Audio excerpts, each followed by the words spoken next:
Dinesh kewra numerological predictions में आपका स्वागत है। क्या भारत राजनीतिक और सामाजिक रूप से एक ऐसे दौर में प्रवेश करने जा रहा है जहां पर अब उसका सामना एक भारी उथल पुथल से होगा, जहां आर्थिक परेशानियां और बढ़ जाएंगी, जहां राजनीति के अंदर अनैतिकता और गहरी हो जाएगी, जहां पर सत्ताधीश लोग जो हैं वो दरअसल अब किसी की नहीं सुनेंगे और सुनना भी नहीं चाहेंगे, ना उन्हें किसी की एडवाइस चाहिए होगी। तो सच है दोस्तों, आपने सही सुना, यही होने जा रहा है।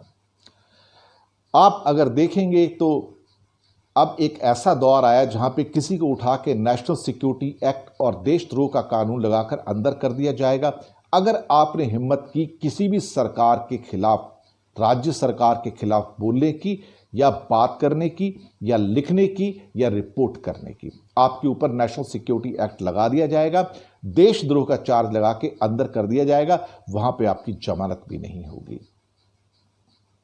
देश के अंदर अब ऐसी परिस्थितियां आ जाएंगी जहां पर राजा अब किसी की बात नहीं सुनेगा। राजा का मतलब होता है कि बहुत सारे राजा हैं, राज्यों में भी राजा है और केंद्र में भी राजा है। अब वो जनता की बात बिल्कुल नहीं सुनेंगे। जनता की औकात इस टाइम सड़क पर खड़े हुए एक अनाथ व्यक्ति की है, जिसके पास कुछ नहीं है, वो भूखा है, नंगा है, जिसका कहा जाए तो कोई अस्तित्व नहीं है, कोई आइडेंटिटी नहीं है।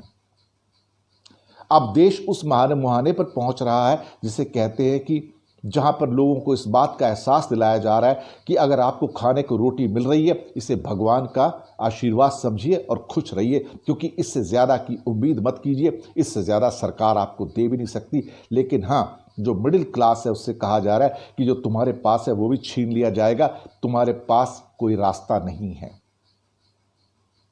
ये दौर बीजेपी के चंद्रमा का 2 नंबर का दौर है और इसकी जितनी भी हरकतें वो भी 2 नंबर वाली हो गई हैं।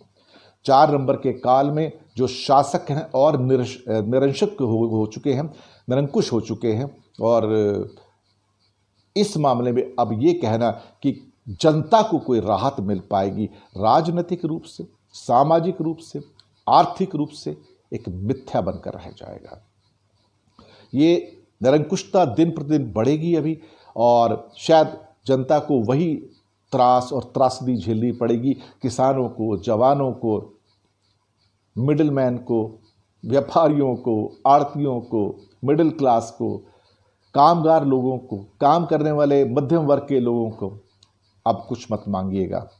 आप सिर्फ राष्ट्रभक्ति और देशभक्ति के नाम पे सब कुछ नछावर कर दीजिएगा। जो बचा है वो भी दे दीजिएगा। अब कुछ लेने की बात मत कीजिएगा। सरकार कुछ भी देने के मूड में नहीं है। किसी ने कुछ मांगने की कोशिश की तो उसको ध्वस्त कर दिया जाएगा, धराशायी कर दिया जाएगा। टोयोटा के मालिक जो कि उन्होंने कहा कि गाड़ियों के ऊपर टैक्स थोड़ा कम किए जाए ताकि बिके, तो सरकार ऐसी बिफर गई उसके ऊपर कि अगले दिन ही स्टेटमेंट आया कि तुम्हारी हिम्मत कैसे हुई है कहने की। और उसके बाद कहा कि ये टैक्सेस कम नहीं होंगे और ये कहा कि अगर आपको बिजनेस करना है तो कीजिए, नहीं तो छोड़ के चले जाइए। आयात सारे रोक दिए गए, रेस्ट्रिक्ट कर दिए गए और बिजनेसमैन से कहा गया ये नए रूल्स हैं, आपको रहना है तो रहिए, नहीं रहना मत रहिए।